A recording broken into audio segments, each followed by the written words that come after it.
having 80 plus sessions on our agenda, we really wanted to be as meaningful and purposeful as possible with who we were going to have, who were the right speakers, speaking on the right topics. I do think part of it was making sure we had a diverse speaking faculty, diverse perspectives, different brand categories on the panels to showcase the differences.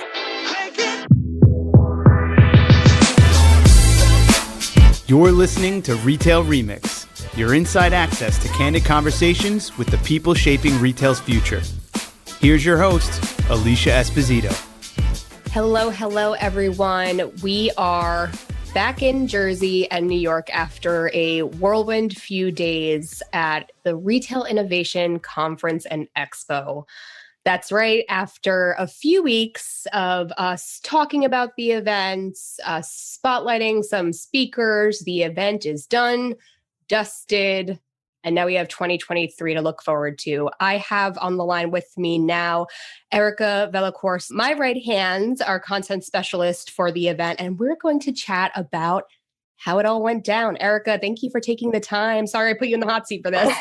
No worries. Thank you so much for having me. I'm so excited to talk with you. Yeah, so this has been an experience, for lack of a better really word. Has. So as some folks know, we took over Retail X, and within a 8-month period, rethought it, reimagined it, combined it with our Retail Innovation Conference, which I know quite a few people listening to this know of, have attended in the past, and created an entirely new event experience. So we're going to reflect a little bit on that process and, some of the key trends and takeaways and some of our lessons as we start to think about 2023, if you can believe it. So Erica, my question for you is, obviously you're no stranger to the event space. That's why we brought you on board, but you started in different industries, most notably pharma. So the pivot from pharma to retail, what was that like for you? And how has the experience of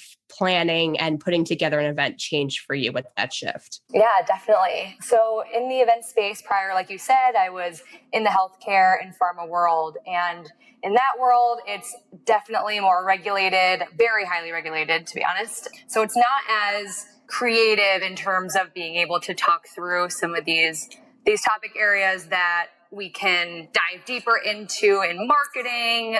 There's a lot more regulations and laws in that space that you really have to talk through. So again, just being able to be in this retail environment where we can really have full range to talk through all these amazing and immersive experiences that consumers are experiencing has been really eye-opening for me. And all the technology in the retail space has also been really interesting to see and learn more about too. And just how everyone is a consumer too, honestly, is really interesting. Just knowing all the products and brands and in the space are really cool to experience. So I think it's been a really eye-opening and amazing venture into retail so far.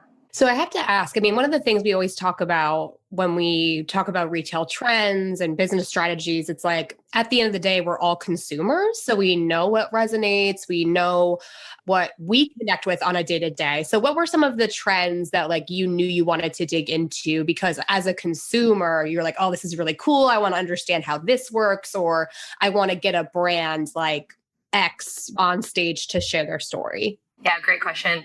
I think being on social media and having all those different channels, Twitter, Instagram, Facebook, I think it's been really insightful to see how brands are using and tapping into the social media channels and hearing from them directly, such as like Elf Beauty, Target, just the vast array and the diversity of brands that are in this space and what they're doing on social and how they're differentiating their unique experiences on social channels, I think to me was most interesting, just because as a consumer, we're all on our phones constantly.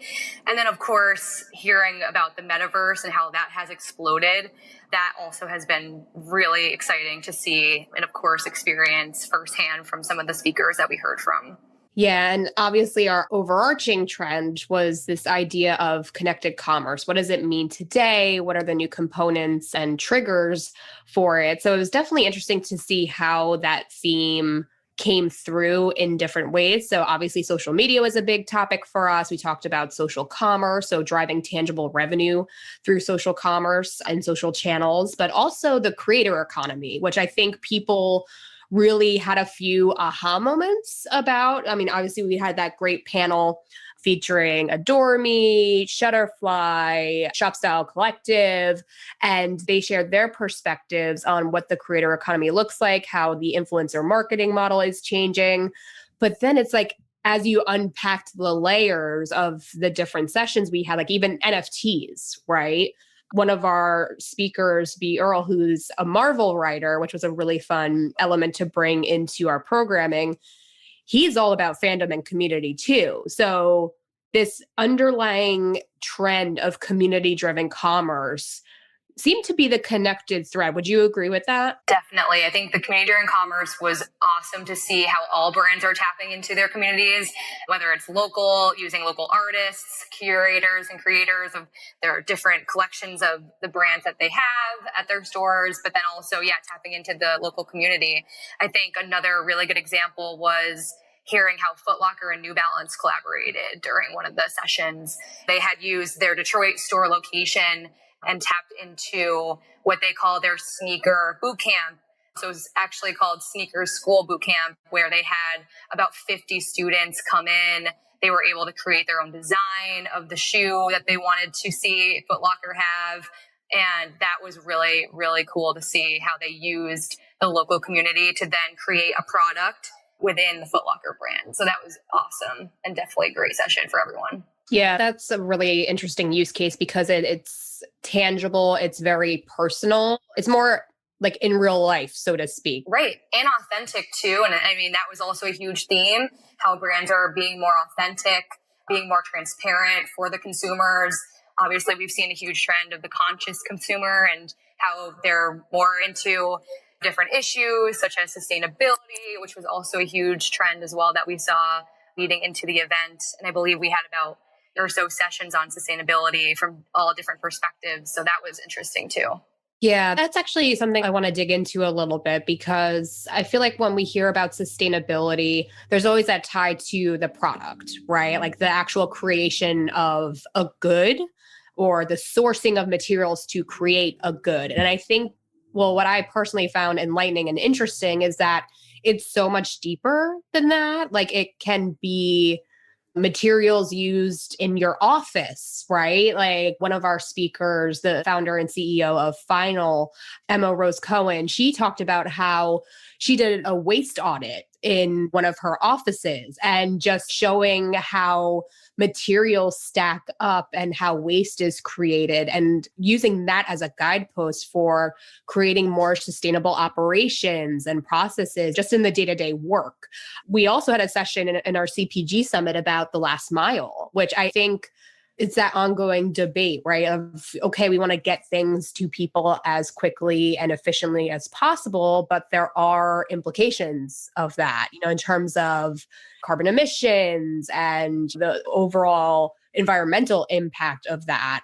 And even just like the marketing of it, right? Like marketing of your initiatives being transparent and communicating that not just to shareholders, which obviously more public companies are thinking about that because of new guidelines, but also employees and consumers and creating like that whole story. So it really is touching, I think, a lot more than some people realize at this point. Yeah, I agree. And even during day two, during one of our morning keynote panels, Logitech even said they're committing to carbon neutral by 2030, and they are in their strategy phase of rolling that out and making sure that they're sticking to their sustainability strategy. So I do think it's interesting that all these different retailers and brands are coming out to say, I'm committed to XYZ for sustainability, but also then following up with how are we doing it? And this is our roadmap to do that. So I do think it's great that they're not just saying that they're going to do it, they're actually showcasing this is how we're going to do it. So I do think it's been a really great learning curve for sure. Yeah. And I think that's something that we really wanted to be mindful of when we were putting together the programming, right? Because there are so many trends, there are so many things like being discussed in the media and in just the overall business landscape that sometimes it feels a bit overwhelming, right? Like a lot of it is theory, a lot of it's very high level. So our goal was to go a few layers deeper, like into how it's been done, what were some of the lessons and takeaways, and how our audience can apply that. So, I mean, how did you think about that, like in terms of matchmaking speakers to topics or even just developing the agenda? Yeah, that's a great question too. And I do think when we are building out our agendas, and obviously we were going through a lot of different topics, having 80 plus sessions on our agenda, we really wanted to be as meaningful and purposeful as possible with who we were going to have, who were the right speakers, speaking on the right topics. I do think part of it was making sure we had a diverse speaking faculty, diverse perspectives, different brand categories on the panels to showcase the differences, but then also comparisons and contrast in terms of here's what we're doing and here's what they're doing. For example, we had a authenticity panel, and that was led by Andrew Smith, and it was with the House of LRNC. She was the director of impact marketing, Erin Hochstein, and then also Vanessa Barbani-Hullick from Another Tomorrow, speaking about how they are making their brands authentic, what they're doing, how they're doing it differently. They're both a little bit similar because they're both apparel brands, but one of them is going in a different direction with how they have QR codes on their clothes. Another Tomorrow is doing a lot in the sustainability space to showcase to their consumers the entire path from their supply chain and sourcing. When you scan an item or when you scan the QR code on one of their clothing items, it shows you the entire picture of how that clothing was developed. So that was really interesting versus the House of LRNC, which they're not going in that angle. They don't have the QR code tech such as Another Tomorrow, but they're still an apparel brand that is driving, brand authenticity, but just in a different way. So I do think that it's really interesting to hear about, even if it is in the same brand category, how brands are doing what they need to do to make sure they're being authentic, but also differentiating from competitors. So I do think sometimes, depending on the topic, it's great to have kind of the different brands together, but then also sometimes it is great to have competitors directly on the same panel because you do want to hear how they are being unique and driving different experiences for their consumer. Yeah. Well, it also creates a forum for them to learn from each other a little bit too, right? Like, oh, I never thought about that. Or like, oh, we tested that, but it didn't work. I wonder why. So it almost creates a dialogue in and of itself in the learning experience, which I think adds a little something extra to the content itself, right? Because you can always have people talking about data, new trends at a high level, but having that active dialogue and ideation on stage, I mean, that's kind of what the mission of the event is all about. Another really great example that comes to mind for me is in IRCE, we had a session about how brands are using data to customize the user experience or the customer experience. So we had Hammett, which is a luxury leather goods and handbag brand, Brooklinen, which is sheets, home, and then finally we had Sticks, which is feminine care and health.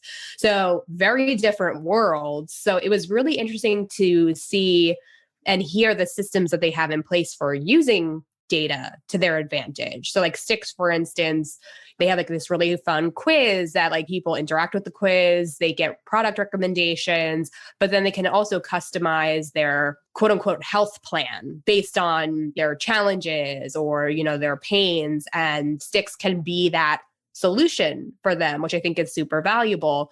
And I recall Brooklinen did a similar experience, like a quiz or like a product matchmaking type experience. And they noted that it worked in one scenario, like when it was for the consumer themselves, but like not in a gift giving scenario, which I thought was interesting, right? Like there are so many ways you can see similar strategies, but like there are nuances depending on the audience, depending on the category and how they're using data. And Hammett was in a completely different direction. Like they were largely using data from like a customer service and clienteling perspective, from a product development perspective. So it's just interesting to hear those diverse perspectives and ensure that everyone in the audience, no matter the category, could get something valuable from that. So we talked a lot about some of the deep dive track sessions, but of course, keynotes are always a draw. People always like to see what the big headliners are going to be discussing and how it connects to their business. So we had Kathy Hackle, Roxanne Iyer, and they really dug into the metaverse. We had Jonah Berger, who is more of like a consumer analyst and studies like how things catch on. And of course, finally, we had Ken Hughes, who's more of like a futurist and consumer behavioralist and likes to understand the psychology of why we do the things we do. So looking at these three sessions or entities, I mean, where do you see the dots connecting and how does this tie to what you have heard from our audience and even other speakers on the faculty, right? Because they're attendees as well. Like, how do these different sessions connect to paint a picture for businesses' concerns or priorities right now? Yeah, I think a lot of different brands and retailers with all of those keynotes that you just mentioned are really trying to tap into the consumer experience, immersive experiences, and honestly, understanding the consumer and the evolving consumer, because as we know, consumer behavior is changing rapidly. And I think hearing how Kathy is talking about how brands are utilizing the metaverse. And yes, it's still early on, but there are a few brands such as Clinique that have tapped into the metaverse, have tapped into NFTs. And while it's still a learning experience and a testing kind of breeding ground right now, I do think it's really interesting to see how consumers are going to be utilizing the metaverse and NFTs to really be loyal with those brands. And then we have, of course, Jonah's Creating a Contagious Brand keynote, where he really gave us an amazing challenge to understand, hey, consumer is changing daily. How are you as a brand and retailer adapting your processes to appeal to that consumer? And his examples were phenomenal. They were so simple, but yet just like, wow, like a lot of people walked away from his keynote and had so many ideas. I think some attendees even had come up to me and speakers actually that were like, I was in the back texting my teams, telling them how many creative ideas I had from listening to Jonah. And I think it was just a testament to him and, you know, how knowledgeable he is in this space too. I think the one takeaway for me from his session was this notion of triggers. And I think that was one of the points that really resonated with our audience. It's not just like, okay, how can we find our value prop and push that out in a meaningful way and in a way that's different and resonates, but like, what's the context of my consumer right now? What exactly are they looking for? What is their mindset? And what can ultimately drive action in that moment? Because depending on the day, it can be very, very different. So that was the one like aha moment that stuck out to me. I agree. I think what stood out to me were his 4 key questions slide, where he put up on the slide just 4 questions that if you walked away from this session, here's the 4 key questions that you really should be thinking about when you go back to your teams. And those 4 questions were, who do we want to be triggered? When do we want them to think of us? What is around them at that time? And how can we link to that thing? So I think those 4 key questions, and the Kit Kat example he had, where Kit Kat had done an ad to promote coffee and just how like taking a break for Kit Kats and obviously appealing to the consumers that are drinking coffee in the morning, but hey, like think about us too when you're drinking your coffee. I just think it was really interesting how he had noted some key like minor examples, but it's like, wow, yeah, when you think about peanut butter, you think about jelly, just like little simple things like that, where it's like, yeah, you're right. Like that's huge. Sometimes it gets lost in the shuffle. And I think brands think so highly and so different. And it's like, if you take a second, step back, and as a consumer, change your mindset to think, wow, if when you think about these little things, they're so minor, but they make a big impact. Yeah, 100%. And I think that this whole idea of like understanding where your consumer is, what their mindset is, what the trigger moment is, like the time of day or what they're doing, it ties to this notion of empathy, which I feel like was also a very subtle plot point in a lot of our sessions, like that deep consumer understanding beyond just like the core demographics, right? And the core who is my audience exercise that you do like in your marketing strategy. And I think that ties really nicely to a lot of the points that Ken made during his keynote about building meaningful relationships in this digital world, because digital allows you to do things at scale, which is awesome.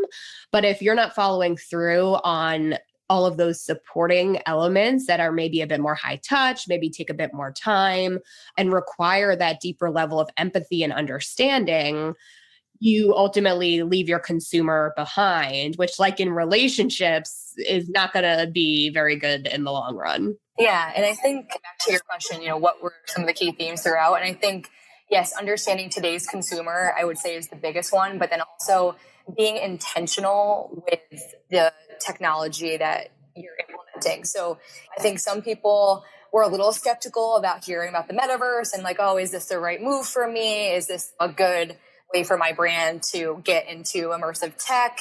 And I do think that there goes without saying that you should be intentional and purposeful and meaningful with the technology and experiences that you're allowing and giving to your consumers.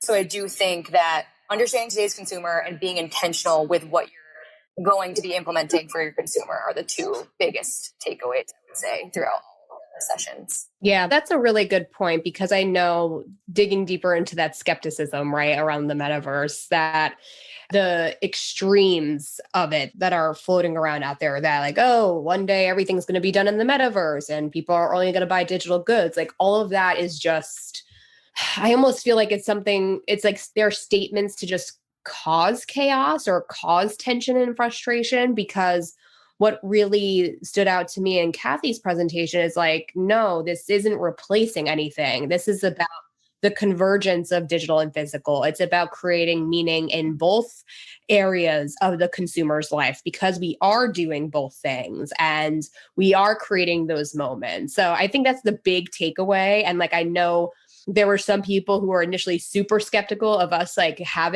didn't have like a lot around the metaverse. We didn't really go all in, but we did touch on it in like, I think 3 sessions, and then it came up in some discussions. But I think people started to connect the dots a little bit more as they came in with an open mind, right? Which I think was the one big win for me. Yeah, I agree. And I do think having Kathy give the lay of the land, she did an amazing job just level setting for folks, what is the metaverse? Because there are so many different definitions out there, and she did such an amazing job. I think she was honestly the perfect person for us to have talk about the metaverse. And then having her combined with Roxanne to then show, here's what brand did, here's how they executed it, here's some of their lessons learned, here's some of their recommendations. I think that was really eye-opening for a lot of people. I think session and content coverage wise, a lot of people have been hearing about the metaverse, but the fact that we had her combined with a brand that has utilized her expertise and has benefited from it, and then from there has gained a loyal following and even more loyal following. And a brand like Clinique obviously has a long heritage. So just hearing how she helped Clinique, how her and Roxanne partnered together was so inspiring for a lot of people. Right, because they tapped into everything. They tapped into the community component. They said, we want to hear from you, our consumers. We want you to share your stories. But then there was also that physical, tangible, good component too. Like, you got the NFT, a certain number of people, I think it was 3, ultimately won 10 years of products. And this was a connecting point to like, we appreciate you, we see you, members of our community, we hear your stories, and yes, you are worthy of this and we appreciate you. So we're going to give you all this product. So this is like that full circle moment of like using the metaverse and NFT specifically as a loyalty tool, which was really exciting for me. And I think it can also be an opportunity for co-creation, right? Like consumers partnering on creating or customizing. I think there's a use case around like Nike shoes, like partnering on like a design, and then we select the winning design, and you not only get the NFT, you also get the tangible good. Like, there are so many opportunities there. Yeah, and I think the other key theme would be meeting your consumer where they're at. We've heard that a ton, but hearing how all this different technology is coming out, different augmented reality tech, and a lot of people just hear that as buzzwords, but I think Kathy also did a really great job of kind of laying down or giving a lay of the land of the fact that a lot of younger consumers are in the gaming space. They are utilizing different virtual gaming worlds to create their own communities, have their own personalities, and tap into those different worlds to be their own authentic self. So I do think that it's just going to be very interesting to see how it all plays out. And hopefully for next year, for 2023, we'll have even more use cases to expand upon in that topic area. Yeah, absolutely. So before we close things out, I feel like we can talk on and on and on, but I want to keep it short and sweet because I know over the coming weeks, we are going to be repurposing some content, sharing some takeaways from some of the sessions, top moments. But I have to ask, what were one or two of your top moments of the show? What were some of the shining moments that you're going to take away and you're excited to maybe dig a little bit deeper into in 2023? Yeah, definitely. So, the keynotes, of course, as we just discussed, all of them were absolutely amazing. And just hearing about the different tech obviously was a huge area that I think we can tap even more into for next year, seeing how many other brands and retailers are going to lean into different tech. But I do think that hearing more about the community, hearing more even about real estate, I think that was another area that you and I had discussed, and we didn't really touch upon it too much in any of our sessions, but I do think that that's an area we could explore further too, just as stores are reimagining their in-store experiences versus their virtual experiences and remote experiences. I do think it would be interesting to see how the real estate market, this industry plays out. But I do think the workshops we had 10 workshops. They were extremely beneficial for a lot of folks. I think level setting the day before, I think was great. And then going into all of our sessions and making sure they were tailored. I think that was the biggest thing that we really wanted to accomplish, was making sure that we had enough content that people could really customize and personalize their attendee journey on site.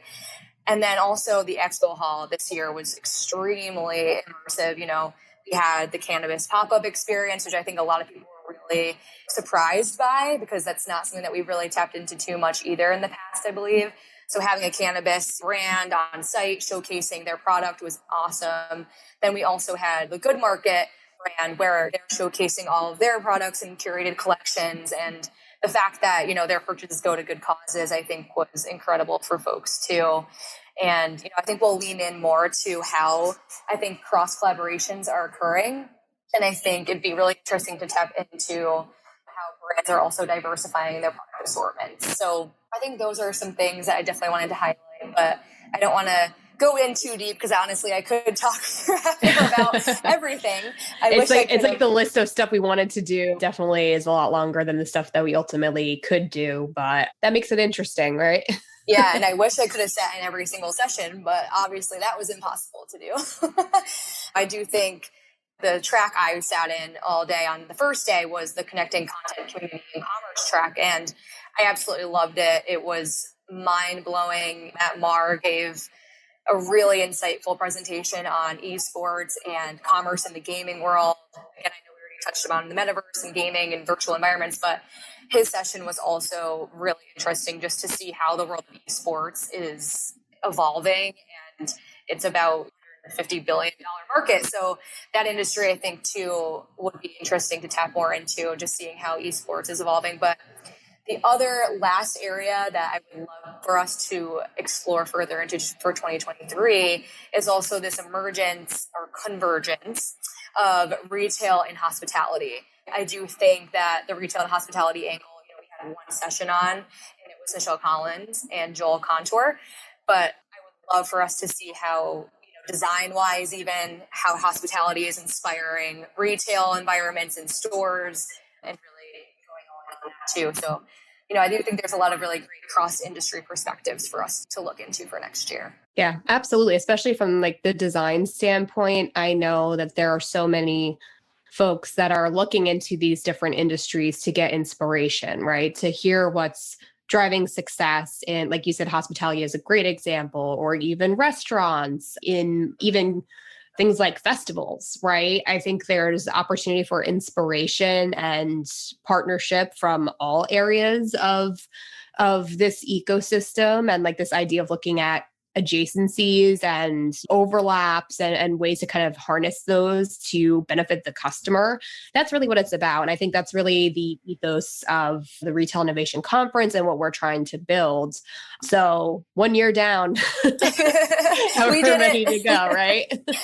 I know. I can't believe it. I know. Well, this has been great, Erica. I always love to debrief and dig into the big trends and takeaways for any event, not just ours. So thank you again so much for taking the time. It has really been a journey and looking forward to next year. Me too. Thank you so much, Alicia. I appreciate it. And to all of you, if you joined us in Chicago, we hope you had a great experience. We would love to hear what your takeaways were and how you're applying them to your business. Drop us a line on Twitter or LinkedIn at our Touchpoints or LinkedIn at Retail Touchpoints. And if you didn't get to join us in Chicago, definitely check out retailinnovationconference.com. Learn more about the event. Take a look at our speakers from this past year and some of the sessions that we have lined up. It's definitely going to be an ongoing process, an ongoing journey of evolution. So same to you. If you have any ideas, thoughts, feedback, we would love to hear from you as well. Thanks again, everyone, for joining us for this episode, and we'll see you next time. Take care. Thanks for listening to this episode of Retail Remix. Be sure to subscribe so you never miss an episode. You can find us on your favorite podcast player. Until next time, keep mixing it up.